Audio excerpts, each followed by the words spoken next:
Desde los cuarteles generales de EWTN y Radio Católica Mundial aquí en Birmingham, Alabama, hermanas y hermanos, queremos darle una cordial bienvenida a esta nueva edición de su programa Cara a Cara.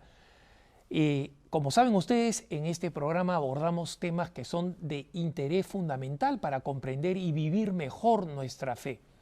Nosotros siempre recibimos las propuestas, sugerencias, comentarios que nos hacen llegar a nuestra dirección electrónica caraacara@ewtn.com y también, como siempre insisto, recibimos sus pedidos de oración que constantemente presentamos al monasterio, al convento que tienen aquí los sacerdotes y hermanos, y además especialmente al convento donde está la querida Madre Angélica, un poco lejos de aquí, donde puede vivir en la vida de contemplación a la que el Señor la ha llamado. Todas esas oraciones, aparte de nuestras pobres oraciones personales, las presentamos para que puedan elevarse al cielo, especialmente por todos aquellos que sufren de manera particular, que cuentan historias realmente desgarradoras, que nos hablan de una predilección del Señor para vivir momentos de prueba.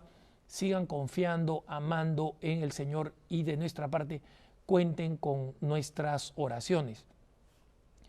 Entrando al tema, como saben ustedes, el tema de los divorciados en nueva unión o vueltos a casar y el acceso o no a la comunión es un tema que está siendo cada vez más destacado en vistas al inminente sínodo de obispos que se realiza en Roma para discutir el tema de la familia. Y obviamente, tal vez por lo preocupante que es este tema, por lo extendido que es, y por otro lado, por una cierta exageración de la prensa que prácticamente ha pulverizado este sínodo que trata sobre la familia y lo ha convertido solamente en un tema de comunión o no comunión eucarística de parte de parejas divorciadas vueltas a casar. El tema es sumamente urgente y va a cubrir no solamente el inminente sínodo, sino recuerden ustedes que el Santo Padre ha querido que el sínodo ordinario y el sínodo extraordinario, es decir, que durante 2 años, 2 sínodos seguidos aborden este tema, teniendo en medio el mes de septiembre del año 2015 la Jornada Mundial de las Familias que se va a realizar en Filadelfia, en los Estados Unidos. Para hablar sobre este tema, he querido invitar a un sacerdote joven, sin embargo muy experto porque ha estudiado, analizado este tema con una tesis extraordinaria que tuve la oportunidad de poder leer. Es un sacerdote de la Arquidiócesis de Yucatán en México, es el padre Jorge Carlos Menéndez. Cuando lo vean en pantalla, padre Jorge Carlos, muchos van a decir, ¿qué padre Jorge Carlos? Es el padre Manito, ¿no? Porque lo conocen a usted como el padre Manito. Por si acaso, el padre Manito y el padre Jorge Carlos son la misma persona. Y aquí, con el respeto que el sacerdocio merece, vamos a decirle padre Jorge Carlos. Los que en televisión quieran decirle el padre Manito, pues lo pueden hacer porque así lo conocen por cariño, ¿no? Padre, bienvenido al programa y gracias por estar con nosotros. Les agradezco de corazón la invitación. Padre, yo mencioné muy rápidamente la familiaridad que usted tiene con este tema. ¿Nos podría explicar un poco cómo comenzó esta inquietud suya sobre este tema, sobre la naturaleza del matrimonio, el acceso al sacramento de la comunión en el caso de los divorciados vueltos a casar, y cómo esto se tradujo en un trabajo importante que usted ya ha culminado? Todos los sacerdotes del mundo, pero particularmente quienes estamos al frente de parroquias, de comunidades, de grupos apostólicos, de la celebración diaria de la Eucaristía y particularmente de los domingos, y que nos toca predicar, nos toca acompañar, nos toca dar dirección espiritual y celebrar el sacramento de la reconciliación, nos damos cuenta de la urgencia de una pastoral familiar cada vez más fuerte, cada vez más pujante, porque la familia está siendo objeto, lo has comentado muy bien, está siendo objeto de grandes agresiones. el vínculo familiar, el vínculo sacramental, la institución de la familia es sujeto hoy de grandes amenazas, ¿no? Todo lo que hagamos pastoralmente a favor de la familia creo que es poco ante lo que la familia necesita. Desde mis primeros años de vida sacerdotal en mi arquidiócesis, pues acompañando esto, pues acompañé junto con muchos otros hermanos sacerdotes, muchos grupos apostólicos a favor de la familia.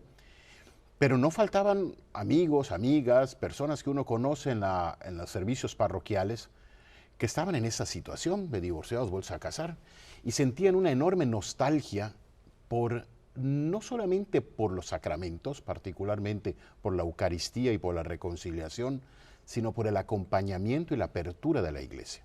La Iglesia les dice: no puedes comulgar, no puedes confesarte, no puedes ser padrino o madrina de los sacramentos de iniciación, no puedes ser miembro de algunos grupos apostólicos. Y muchas de esta gente se siente, bueno, mi madre me dice no, me cierra la puerta, pero no me abre ventanas. Claro, me votaron de la iglesia, es la percepción de mucha gente, me votaron de la iglesia. Incluso el término excomunión, que es un término teológico muy fuerte, se lo ponían como se lo atribuían estas personas. Que no es el caso, ¿no es cierto? No es el caso, no es el caso. Pues con esa preocupación, ¿cómo acompañar? Me preguntaba, ¿qué espacios hay para acompañar a ellos? Y no encontrábamos. Y alrededor de 1995, 94, 95, nos dimos a la tarea con un grupo de matrimonios, algunos divorciados, vueltos a casar inclusive, de abrir un espacio en nuestra diócesis que de alguna manera pudiera servir, pudiera ayudar, apoyar, de la mano del magisterio de la Iglesia, pudiera acompañar a estas parejas. Me apoyé en un sacerdote misionero del Espíritu Santo de la Ciudad de México, que había tenido alguna experiencia sobre ese trabajo. Nos dio algunas recomendaciones y pues le pedí permiso a mi obispo para abrir un grupo de servicio de acompañamiento a ellos. A partir de 95 empezamos a hacer un trabajo serio de acompañamiento y nos encontramos con ese documento extraordinario del Papa San Juan Pablo II, la exhortación apostólica Familiaris Consortio, que fue fruto del sínodo de obispos sobre la familia que ya había encabezado el Papa Juan Pablo II en 1980. Un sínodo que había convocado el Papa Pablo VI. Papa Pablo VI muere el 6 de agosto del 78, vienen los 33 días de Juan Pablo I y luego viene el pontificado de Juan Pablo II. Él aprueba lo que ya sus predecesores habían aprobado, se realiza el sínodo sobre la familia en octubre de 1980 y en el 81, en noviembre del 81, el Papa Juan Pablo obsequia a la Iglesia este extraordinario documento que hoy es el documento madre de todos los documentos sobre la pastoral familiar, sobre la familia en la Iglesia, en el magisterio de la Iglesia. Pues dedica un número muy bueno, no es tan largo, pero un número muy concreto, el número 84, a hablar específicamente sobre la situación en la Iglesia de estas personas. Pues de este número caminamos y empezamos a implementar servicios a favor de las parejas divorciadas vueltas a casar en nuestra arquidiócesis. Ya luego mi obispo me dedicó a otras tareas pastorales y en el año 2007, había yo terminado el proyecto de la construcción de una parroquia muy grande en mi ciudad natal, en Mérida, Yucatán. Y le pido permiso a mi obispo para irme de nuevo a Roma, había estudiado la licenciatura allá, para irme de nuevo a Roma a llevar un proyecto de desarrollo todavía teológico y pastoral sobre este tema. Mi obispo, con un poco de temor... disculpe, padre, ¿sí? que lo interrumpe, pero para que a todos nuestros televidentes les quede claro, cuando decimos este tema, no estamos hablando de la pastoral matrimonial en general, sino específicamente el tema de los divorciados vueltos a casar y su papel en la Iglesia y la enseñanza teológica al respecto, pero también las opciones pastorales, las puertas pastorales para atraerlos a la Iglesia. Porque la Iglesia en su magisterio ha dicho no se pueden hacer muchas cosas, pero no había abierto las posibilidades a qué cosas sí se pueden hacer, pero sobre todo por qué se pueden hacer. sea, la fundamentación teológica del lugar y del trabajo de los divorciados vueltos a casar. Porque esto no está a arbitrio de unos sacerdotes sí y unos sacerdotes no. Le hemos hecho mucho daño a la doctrina de la Iglesia, a veces la diversidad de opiniones de los sacerdotes de algo que no es opinable. Nosotros sacerdotes, pastores, junto con los obispos, estamos con la responsabilidad de ser servidores del magisterio de la Iglesia, de ser servidores de la Sagrada Escritura y de la enseñanza de la Iglesia. Por lo tanto, aquí no es cuestión de opinión o no de opinión, de gustos o de disgustos, de filias o de fobias. Aquí es una cuestión de obediencia y de seguir el magisterio de la Iglesia. Pero a veces el magisterio de la Iglesia necesita ser traducido operativamente, necesita ser traducido pastoralmente. El magisterio de la Iglesia no va a responder cuestiones particulares de iglesia particular. Así que pues finalmente en la universidad donde había estudiado la licenciatura, la Pontificia Universidad de la Santa Cruz, En Roma. En Roma, aceptan el proyecto. El decano de la Facultad de Teología, Monseñor Ángel Rodríguez Luño, es el que se encarga de darle seguimiento a mi tesis doctoral, que presenté a finales del año 2010. A todo esto, el padre Rodríguez Luño no es un cualquiera en este tema. Me gustaría que hiciera un pequeño excursus sobre su experiencia en este terreno para que la gente comprenda el tipo de acompañante teológico que usted tuvo en el desarrollo de esta tesis, ¿no? Claro. La Universidad de la Santa Cruz se distingue por ser muy obediente al magisterio de la Iglesia, eso hay que decirlo de entrada. Monseñor Ángel Rodríguez ha trabajado, sigue trabajando en la congregación, en la Sagrada Congregación para la Doctrina de la Fe. Por más de 20 años fue la mano derecha del cardenal Ratzinger. La Congregación para la Doctrina de la Fe se divide en dos departamentos, dos grandes departamentos. El área disciplinar y el área doctrinal. Monseñor Rodríguez Luño ha trabajado, ha encabezado el área doctrinal. O sea, junto con el cardenal Ratzinger, hicieron una dupla teológica que, pues bueno, fue madre de muchos documentos, ¿no? De tal manera que cuando le pido a Monseñor Rodríguez Luño que asesore mi tesis, me dice con mucha humildad, porque es un hombre muy humilde, pero es un cerebrito, me dice, mira, me dice, yo ya leí todo lo que en el mundo se ha escrito sobre este tema. Sobre el tema de los divorciados vueltos a casar, lo teológico, lo pastoral, ha leído. Todo, dice. Hay de todo, me dice. Hay muchas propuestas muy interesantes, pero hay una cosa que hay que subrayar. Ningún teólogo puede estar por encima de la Sagrada Escritura. Ningún teólogo y ninguna propuesta pastoral puede entrar en conflicto, puede entrar en colisión con el magisterio de la Iglesia. Todo lo que teológicamente se ha elaborado, algunas cosas han respetado el magisterio, otras cosas no. Entonces había que hacer un juicio muy prudente y muy cuidadoso de todo esto. Finalmente, Monseñor Rodríguez Luño asume mi asesoría, mi acompañamiento, y en el 2010, en presencia de mi propio arzobispo, que estuvo en Roma en ese momento, de mi padre que me pudo acompañar también, de mi hermano, de un nutrido grupo de amigos sacerdotes, presenté la tesis. Y ya en el 2011 ya me incorporé de nuevo a mi servicio pastoral.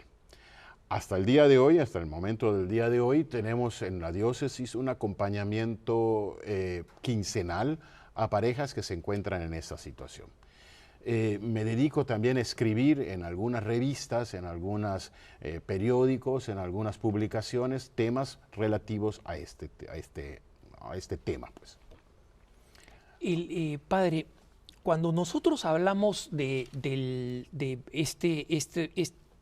esta realidad pastoral que a usted movió a trabajar esta tesis, me gustaría que nosotros entendiéramos un poquito mejor con los televidentes cuál es el corazón de la doctrina sobre este tema.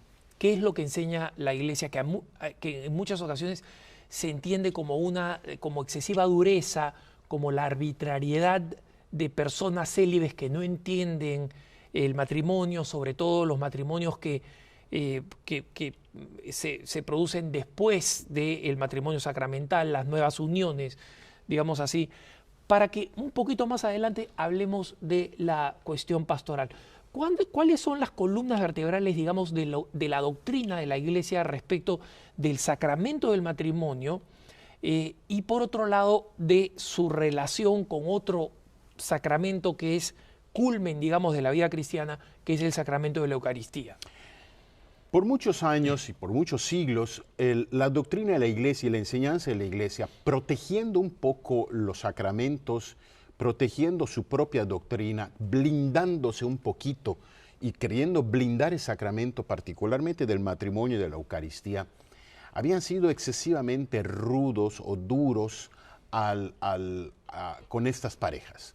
El Código de Derecho Canónico que servía para la Iglesia hasta 1983, que ya se renovó, ponía que los divorciados vueltos a casar eran ipso facto excomulgados, estaban ipso facto excomulgados, ¿no? Eran infames, les ponían, palabras durísimas, ¿no? Si continuaban en ese contubernio ilícito, eran ipso facto expulsados de la Iglesia. Todo esto era muy duro. Se explicaba en algún tiempo para proteger la doctrina de la Iglesia, pero se perdía de vista otras vertientes que son tan importantes como es la maternidad de la Iglesia, ¿no? No solamente la pedagogía magisterial de la Iglesia, sino su maternidad, su misericordia. El Papa Juan Pablo II hizo una síntesis preciosa, desde luego con todas las conclusiones que el Sínodo sobre la familia le dio, como propuestas, 24 propuestas pusieron en el escritorio de Juan Pablo II y ya nos obsequió esta exhortación. Hay algunas cosas que son elementales. Primero, el sacramento es indisoluble. Y es indisoluble porque así lo dice la palabra de Dios. Lo que Dios ha unido, que el hombre nunca lo separe. Nadie puede modificar aquello que está sacramentalmente unido. El que se casa con una divorciada comete adulterio. O sea, eso todo en palabra de Jesucristo. Eso no se puede modificar. Claro, no lo inventó un papa por ahí, ni un... Por lo tanto, tampoco un papa lo pudiese cambiar. Hay que tomar en consideración un aspecto. En la doctrina de la Iglesia se puede hablar de leyes de origen divino y leyes de origen eclesiástico. Las leyes de origen divino son aquellas que están fundamentadas explícitamente en la Sagrada Escritura. Esas no las puede mover nadie, tienen origen, son de derecho divino. Las otras leyes que son de origen eclesiástico, que la Iglesia las ha puesto, la Iglesia misma, según las necesidades del momento, las pudiese modificar. La indisolubilidad de la Iglesia, la piedra angular de la Iglesia, es algo que es totalmente incambiable, eso no se puede modificar. De modo que una pareja que se divorcia civilmente por cualquier causa, y a veces hay causas muy poderosas que justifican una separación, que justifican un divorcio civil, que no es un divorcio eclesiástico, ¿no? Que se tolera finalmente, ¿no? Eso no anula el vínculo sacramental. Pero así como está vinculado sacramentalmente y tiene como base la fidelidad, tiene como fin también la procreación.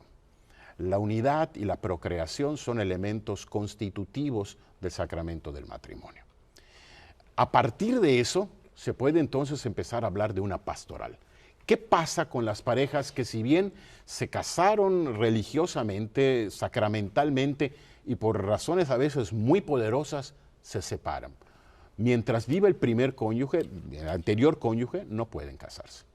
Pero cuando ya establecen un compromiso serio, un compromiso de acompañamiento, incluso civilmente aprobado, es entonces cuando estas parejas hay que acompañarlas.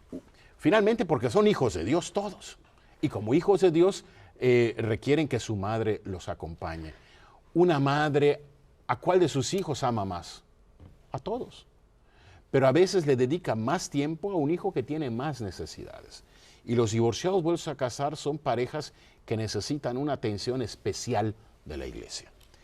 Es por eso que es extraordinaria la frase de Juan Pablo II en ese documento que hemos citado, que dice: la iglesia tiene que atender a los divorciados vueltos a casar como una madre misericordiosa atiende a sus hijos, con solícita caridad.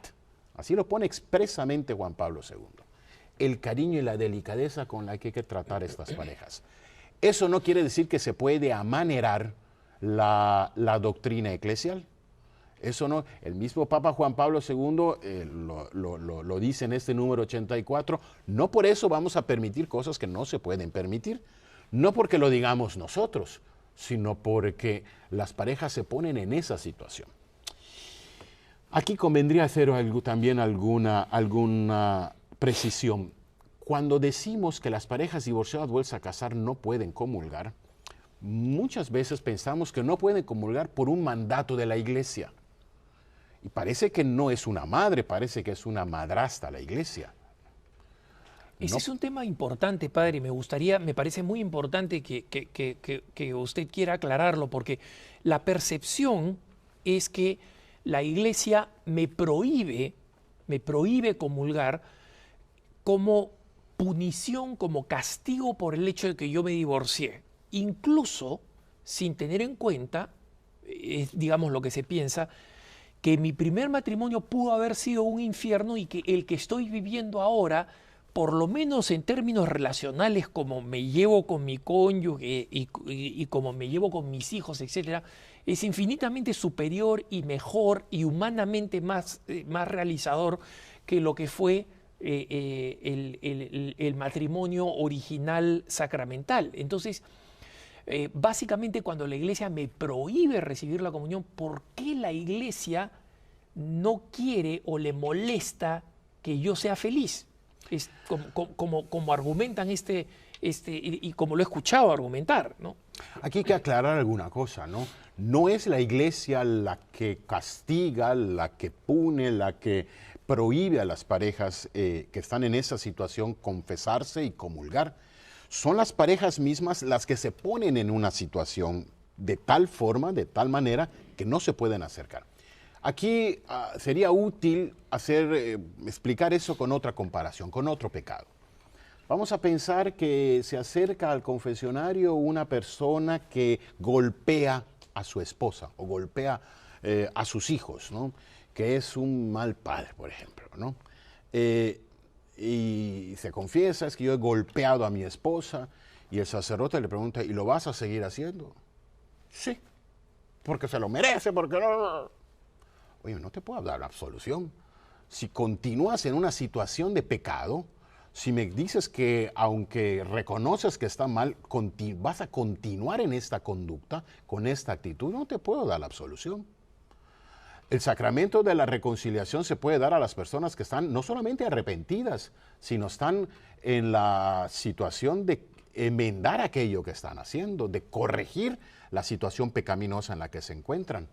Si no la van a corregir, no se les puede absolver y por lo tanto no pueden comulgar.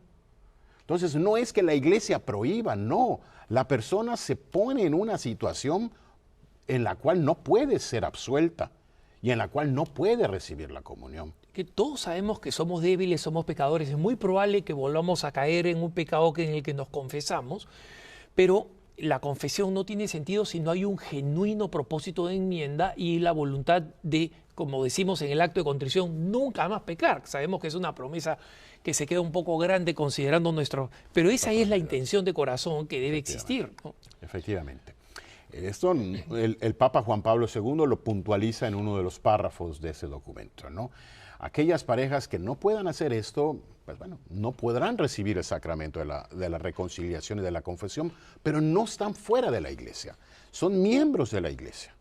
Aquí el Papa cancela, digamos, lo que estaba en el Código de Derecho anterior, y al año siguiente, que fuera el 83, ya se publicó, los divorciados vueltos a casar son miembros de la iglesia, son hijos de Dios y son miembros de la iglesia y tienen deberes y tienen derechos dentro de la iglesia. Y enumera ya el Papa algunas de las cosas que sí pueden hacer. Un poco genéricamente, que habría que aterrizar, pero ya enumera ya algunas cosas a las que sí pueden tener acceso.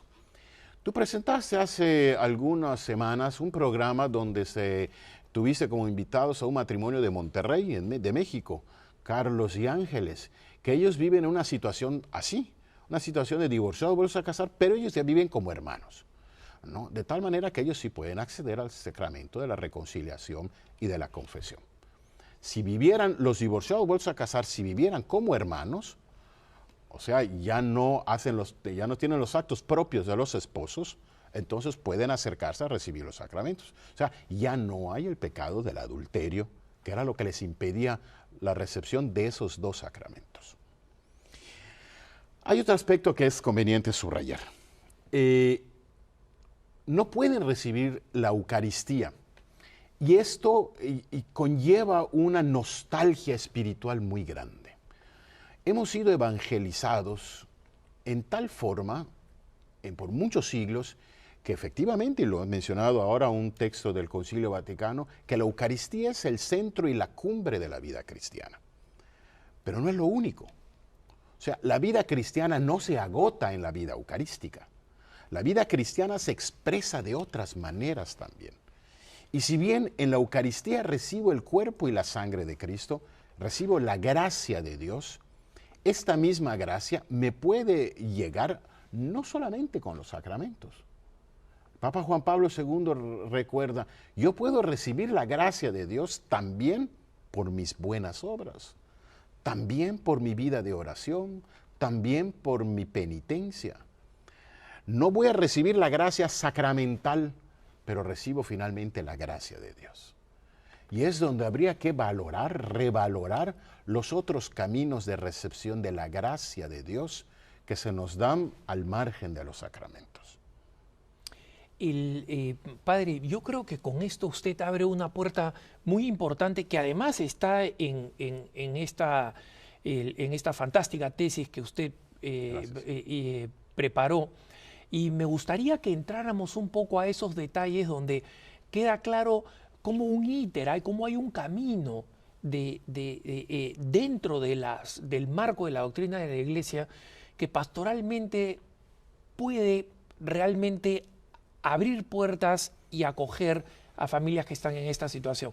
Vamos a volver muy pronto con el padre Jorge Carlos Menéndez para seguir hablando de este tema tan importante en el marco del inminente Sínodo de Obispos sobre la familia y el matrimonio. Estamos en Cara a Cara, soy Alejandro Bermúdez, no se vayan que ya volvemos.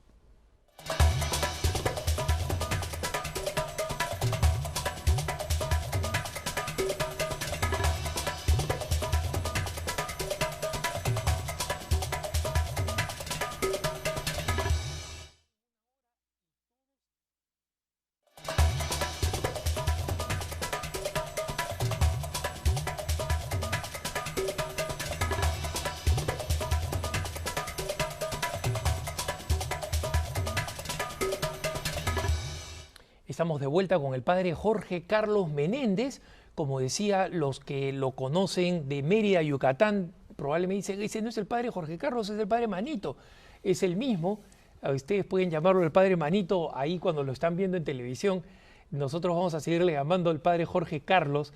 Y estamos hablando de un tema muy, muy importante en el marco de este largo periodo de reflexión que el Papa Francisco ha convocado para el sínodo, porque tenemos un sínodo ordinario, un sínodo extraordinario, en medio la Jornada Mundial de las Familias en Filadelfia. Es decir, el peso que le está dando a la familia es enorme, ¿no? Y sabemos que el Papa Francisco tiene esta pasión por la familia como el lugar donde se decide el futuro de la Iglesia y de la sociedad. Pero obviamente no se puede hablar de la familia si no se habla del matrimonio y del vínculo matrimonial. Y en ese sentido, usted ha hecho, padre, un aporte muy importante con la tesis que completó en la Pontificia Universidad de la Santa Cruz, y donde precisamente trataba de abordar este problema, cuál es el sustento teológico que explica la doctrina respecto de los divorciados vueltos a casar y abre las puertas a la cuestión, a la relación pastoral. Como usted señalaba, hay elementos de la doctrina que nosotros hemos heredado directamente de Jesucristo, que han sido pronunciados por Él. Y entre ellos Jesús menciona precisamente que cuando un hombre y una mujer, en el principio no era así, dice Jesucristo, ¿no es cierto? Es decir, habla de esta unión que además cuando se realiza, se celebra el sacramento del matrimonio, se explicita que es una sola carne. Y por eso es que cuando una persona que está divorciada, vuelta a casar, vive en adulterio precisamente porque está rompiendo la unicidad de esa una sola carne que constituyó con la persona con la que contrajo matrimonio, ¿no? Efectivamente. Y esa unicidad se actualiza, aterriza en el acto sexual, en el acto del cuerpo del hombre y la mujer, los actos propios de los esposos. Precisamente por eso, una pareja que se divorcia y se casa con otra persona y tiene vida sexual con la otra persona, está atentando contra esta primera imagen, este vínculo originante que es su primera pareja, su primer esposo, su primera esposa. El acto sexual viene a ser lo que aterriza la unión del hombre y la mujer, se consolida con el acto sexual. Es por eso que cada vez que una persona divorciada vuelta a casar tenga vida sexual con otra, atenta contra su matrimonio original, contra su primer matrimonio. Que más esto mismo se pudiese notar en una pareja de casados, que aunque no se hayan divorciado, si uno o la otra es infiel, están atentando contra su propio vínculo. Un vínculo que es irrompible, que no se rompe más que con la muerte. Y que no es cualquier cosa porque San Pablo la utiliza como justamente analogía de la unión entre Jesucristo y la Iglesia. Y en el Antiguo Testamento, ¿cuántas veces hemos visto que la manera como Dios expresa la frustración frente a un pueblo infiel es llamándolo precisamente adúltero, ¿no? Es decir, rompiendo esa unión que es análoga a la unión matrimonial, ¿no? En el Antiguo Testamento hay este vocabulario, digamos, para hablar entre la unión de Dios y el pueblo, hablar del esposo y de la esposa. ¿Cuántos no son los textos y los libros del Antiguo Testamento que hablan de fidelidad y de infidelidad? Profeta Oseas, por ejemplo, el profeta Amós, Isaías mismo, hablan de cuando el pueblo es infiel, se habla de una infidelidad, como de un adulterio, como de una falta al matrimonio. Y esto mismo en el Nuevo Testamento, en la unión entre Cristo y la Iglesia, que como muy bien mencionas, San Pablo lo pone en el capítulo 5 de la carta a los Efesios, se rompe cuando hay infidelidad. Por eso el acto propio de los esposos, el acto sexual, cuando se atenta contra él, una persona con la que no es su esposo o su esposa, se atenta contra el vínculo. Ahora, eso no significa que la Iglesia desconozca que muchas veces las personas que han llegado a esta situación ha sido a raíz de no suficiente conocimiento sobre la naturaleza del matrimonio o situaciones trágicas, porque puede ser que uno de los cónyuges fue siempre fiel, decidido a ser fiel y de pronto se vio totalmente abandonado, traicionado irreversiblemente, ¿no? En Denver, donde yo vivo, una mujer protestante que ingresó a la Iglesia Católica nos cuenta que ella tuvo un matrimonio muy temprano saliendo de la escuela secundaria con el que era pues su sweetheart, como se dice, ¿no? El amor de su corazón, el amor de su vida, y no tiene idea de dónde está este señor que la abandonó, digamos, a los 4 años de casado, no sabe en qué parte del planeta está, ¿no? Entonces, esto lo digo porque tengo entendido y quisiera que usted expandiera sobre este tema, padre, que una de las cosas que lo motivó a usted a encontrar caminos pastorales, sobre todo en el final en la parte de aplicación pastoral de su tesis fue justamente la comprensión de que existen situaciones muchas veces muy difíciles, en muchas ocasiones ni siquiera elegidas por las personas, y que por otro lado es una realidad dolorosa, trágica, pero es una realidad. Y como usted decía, en el lenguaje del nuevo Código de Derecho Canónico, en el lenguaje de la Familiaris Consortio, los hermanos en la fe que viven en esta situación irregular no han sido expulsados de la iglesia. No, de ninguna manera. Entonces, ¿cuáles son las puertas pastorales que usted ve y qué motiva el buscar estas puertas pastorales en fidelidad a la doctrina de la iglesia?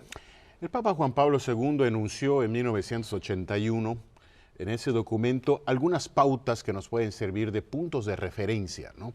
Hablaba que las parejas divorciadas vueltas a casar las estimulaba a hacer oración, a asistir al santo, a participar en el santo sacrificio de la misa, aunque no puedan comulgar, a educar a sus hijos en la fe católica, a incorporarse a aquellos servicios de caridad, a aquellos servicios a favor de la justicia de la comunidad, a hacer obras de penitencia, a hacer obras de caridad. Hasta ya menciona el Papa 6, 7 cosas que pueden ser muy útiles. ¿Cómo traducir esto? Si me permites, voy a ponerte un ejemplo que para mí ha sido muy útil en el servicio, en el trabajo de este tema en mi diócesis y en otros lugares. Preparando la tesis doctoral, me encuentro con una carta pastoral que un señor arzobispo, cardenal de la Iglesia Católica, le escribe a sus fieles sobre los divorciados vueltos a casar. El cardenal arzobispo de Bolonia, en Italia, cardenal Carlo Caffarra. Cardenal Caffarra ya es un hombre mayor, pero ha sido uno de los mejores moralistas de la Iglesia, hombre de confianza y de confidencia del Papa Juan Pablo II. Pues escribe una carta pastoral sobre este tema y al final, después de que expone y explicita la Familiaris Consortio, por lo tanto dice, los divorciados vueltos a casar no pueden comulgar y confesarse, pero tampoco pueden ser catequistas, tampoco pueden participar en actos de liturgia, tampoco pueden encabezar grupos de el equipo de pastoral familiar o el equipo de pastoral parroquial o la economía parroquial. Y va descartando un montón y dices, ¿y qué pueden hacer? Me encuentro a las pocas semanas en mi investigación una carta pastoral de un grupo de obispos de Alemania donde decían, los divorciados vueltos a casar no pueden comulgar, no pueden confesarse, pero fuera de esto pueden ser catequistas y pueden leer en la misa y pueden ser colaboradores del párroco en distintas actividades parroquiales. Y entonces me doy cuenta que además había un cardenal también entre los alemanes firmantes. ¿Qué hago? ¿Qué pongo en mi tesis? Cambio de tesis. No, pero... Y entonces fui con mi asesor, con Monseñor Rodríguez Luño, y le digo, aquí respetan los dos la doctrina de la Iglesia, pero a la hora de aterrizarlo, parece que están en contradicción. Y entonces sabiamente me dijo mi asesor, se elige lo que la sensibilidad pastoral indique. ¿Qué quiere decir eso? Me dice, habrá divorciados vueltos a casar cuya participación como catequistas o como lectores en la misa o participantes en el coro de las misas o algún otro servicio pastoral, cuya participación no es un escándalo, porque son gente de bien. Es gente que vive una familia, una segunda familia, pero estable. Gente que educa a sus hijos, gente que hace oración, gente que es respetada por la comunidad, gente que es querida por la comunidad. No sería escandaloso que esta persona leyera en misa o hiciera alguna otra actividad. Pero a lo mejor habría otros divorciados vueltos a casar cuyo primer divorcio fue un escándalo, cuyo segundo matrimonio también es así, con pleitos y con altibajos y con sombrerazos y con cosas. Dices, no, aunque sea divorciado o vuelto a casar y tenga algunas cosas, eso no puede ser un apóstol que esté al frente de algún movimiento apostólico. Tengo en mi parroquia más de una catequista que es divorciada o vuelta a casar. Algunos párrocos eso no lo permiten. Claro, aquí no es que entre en contradicción, no la pongo dando la catequesis de la primera comunión, porque sí sería un contrasentido que quien está enseñando a comulgar y la piedad y la devoción a la Eucaristía no pueda comulgar, pero al mismo tiempo, bueno, pueden ser catequistas de otros cursos y de otros grupos. Te cuento una anécdota que para mí es detonante en este tema. De seminarista me mandaron a hacer misiones a alguna comunidad de mi diócesis muy alejada, muy apartada. Y conocí a un panadero, al panadero de aquella pueblito, verdaderamente apartado de la civilización prácticamente. Y era el catequista del pueblo. El párroco me dijo, vas a ir a esa comunidad, en un mes te regreso a buscar, prepara junto con el panadero, prepara a los niños de la primera comunión. Cuando yo venga, los confieso y hacemos las primeras comuniones y se acaba la misión. Resulta que el panadero sabía mucho más que yo, ¿no? Y un hombre bueno, un hombre santo. Y faltando pocos días para la primera comunión, le pedí a los niños que buscaran a su padrino de primera comunión. Y la mitad de ellos escogió al panadero, que era divorciado, vuelto a casar. Y les dijo que no podía por su situación. Él mismo sabía y conocía sus limitaciones. El día que llegó el párroco a la primera comunión, a la misa, pues él los animó, los preparó, todo, pero se mantuvo haciendo su comunión espiritual en una banca. Yo veía cómo lloraba aquel hombre, que no podía comulgar. Hace poco me enteré que todavía está vivo, eso fue hace muchos años, me enteré que todavía está vivo. Pero yo estoy seguro que Dios lo estará guardando un lugar de VIP junto a Juan Pablo II el día que se lo quiera llevar. ¿Cuántos divorciados vueltos a casar llevan una vida de cristiana ejemplar, aunque no puedan comulgar y confesarse, una vida cristiana ejemplar por el ejercicio de sus trabajos y de sus servicios pastorales? Ellos están llamados a ser testigos del amor de Dios, incluso devotos de la Eucaristía a través de otros caminos de acercamiento eucarístico. Acabamos de mencionar la comunión espiritual. A lo largo de la historia de la Iglesia, no son pocos los santos que han escrito oraciones de la comunión espiritual. A mí me gusta mucho la de San Alfonso María de Ligorio. Mi favorito, para ese tema, sí. Extraordinario, extraordinario. Es muy sencilla, es muy breve. Y con las parejas con las que trabajamos, les explicamos la naturaleza de la comunión eucarística. Te digo otra vivencia. Hace algún tiempo una amiga divorciada, vuelta a casar, preparó a su hija para la primera comunión y unos días antes la niña le pide a la mamá, quiero que de regalo de primera comunión comulgues ese día. Que seguramente nuestros televidentes y nuestros radioescuchas estarán en esta misma situación. ¿Cuántos no son a veces los padres de hijos divorciados, vueltos a casar, cuyos hijos van a hacer la primera comunión y se sienten en un compromiso y además con un deseo legítimo de acompañar en ese momento a sus hijos?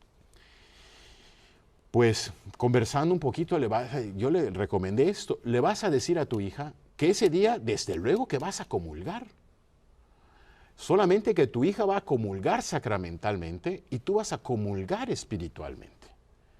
Y con una enorme humildad y una enorme devoción, le vas a pedir junto con San Alfonso María de Ligorio, le vas a pedir a Jesucristo que esa gracia que tu hija recibe sacramentalmente, tú la recibas espiritualmente.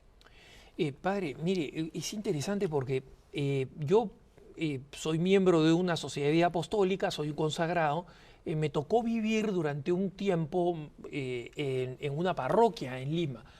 Y recuerdo que en una ocasión antes de la primera comunión, pero estamos hablando aquí horas antes de la primera comunión, una señora se acercó y le pidió al padre, le dijo, padre, yo soy divorciada, vuelta a casar, y mi hijita quiere que yo comulgue. ¿Usted me da permiso para comulgar? Y el padre le dijo, madrecita, te lo daría de todo corazón, pero yo no tengo esa potestad. Que algunos sacerdotes se arrogan, lamentablemente. Yo no tengo esa potestad. Tú no puedes comulgar, pero hazle saber a tu hijo que vas a hacer una comunión espiritual. Esta mujer obviamente se aleja decepcionada a un grupo de amigas que estaban ahí y poco después se vuelve a acercar al sacerdote y le dice, padre, mis amigas me dicen que soy una tonta, una boba, por haberle preguntado a usted, que yo no debí preguntarle y simplemente debía acercarme a tomar la comunión. Porque la gente cuando habla de que la iglesia prohíbe tomar la comunión, en realidad la iglesia advierte que uno no está preparado para tomar la comunión. No la prohíbe porque nadie pone un guardia suizo en la línea de la comunión con una alabarda diciendo tú no puedes comulgar, ¿no es cierto? O pidiéndote una credencial de matrimonio ¿Dónde está tu eclesiástico? credencial de matrimonio eclesiástico? Efectivamente, ¿no? Y el sacerdote cuando ella le dijo eso, le dijo, sí, mamita, pero tú sabes en tu corazón que hubieras hecho mal, ¿no es cierto? Si no, no me hubieras venido a preguntar. Y esta mujer, con humildad y con sensibilidad sacramental, le dijo, sí, padre, yo lo sé. ¿No? Entonces, qué importante es, como usted señala, padre, efectivamente, hacerle comprender a la persona que es la maternidad y el amor de la iglesia la que advierte a la persona, mira, Jesucristo es el que ha dicho esto y San Pablo es el que ha explicado que el que come indignamente come su propia condenación. Lo que nosotros hacemos como sacerdotes, lo que hace la Santa Madre Iglesia es simplemente advertirte para que tú no sufras un daño espiritual enorme. Nadie te está amarrando a tu banca para que no puedas comulgar, ¿no? Si me permites, Alejandro, hay un texto del Evangelio de San Lucas que me parece muy elocuente en ese sentido. Te acordarás, y se acordará nuestro amable público, de aquel texto, aquella parábola de Jesús sobre la oración. Suben dos hombres al templo a orar, uno era fariseo y el otro era publicano. Y mientras el fariseo oraba así, gracias Señor, porque sí pago mi diezmo, porque yo sí hago obras buenas, y no soy como ese público pecador, ese publicano que está allá atrás. Y dice San Lucas, el publicano en la última banca no se atrevía a levantar la cabeza, se golpeaba el pecho y decía, perdóname Señor, porque soy un pecador. Jesús termina la parábola preguntando, ¿quién de los dos bajó justificado del templo? Este término justificado, allá está toda la fuerza de la parábola. ¿A quién de los dos Dios vio como justo, como leal, como legítimo, como bueno finalmente, como virtuoso, la virtud de la justicia de la Sagrada Escritura, al que oró con humildad? ¿Cuántas personas que comulgan lo hacen indignamente? ¿Y cuántas personas que no comulgan sacramentalmente reciben más gracia de Dios por su propia comunión espiritual? Habría que hacer una fuerza en nuestra evangelización muy alta, muy fuerte, subrayar el valor y la grandeza de la comunión espiritual. Ahora, padre, esto es efectivamente una realidad que a veces se nos pasa porque existe una visión media reivindicativa respecto de la comunión, de que es una especie de derecho y yo tengo que recibirla, ¿no? Cuando sabemos que es un don que no se merece nadie. Sin embargo, sigue siendo, digamos, la cúspide de la vida cristiana, la Eucaristía. Y cuando hablábamos con esta pareja que usted asesora, que tuvimos el enorme gusto de tener aquí a Carlos y Ángeles, así es, cuando usted propone, junto con estas alternativas que usted ha desarrollado valiosamente, sobre los puntos que San Juan Pablo II mencionó en la Familiaris Consortio, cuando usted trabaja específicamente en ayudar a las parejas que están dispuestas a caminar un itinerario a lo largo del tiempo que les permita lograr el estado, digamos, de vivir como hermanos, específicamente para lograr recibir la comunión sacramental. ¿Cómo es ese itinerario? Digamos, ¿existen algunas líneas pastorales comunes que usted recomienda o es algo que tiene que ser pastoralmente caso por caso? No, yo creo que ese itinerario, como muy bien lo define la palabra, es un camino del cual se va viendo poco a poco, se va alcanzando poco a poco. No se le puede pedir a una pareja divorciada vuelta a casar, particularmente si son jóvenes, si tienen pocos años, si aún pues la juventud está presente y todo, que se abstengan de los actos propios de los esposos, ¿no? Sin embargo, en aquel programa, los señores Carlos y Ángeles hablaban primero de un encuentro con Cristo, y eso es indispensable.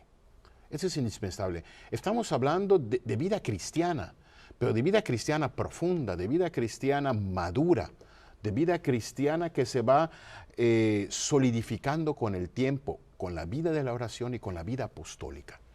Son dos cosas que van unidas, la vida espiritual y la vida apostólica.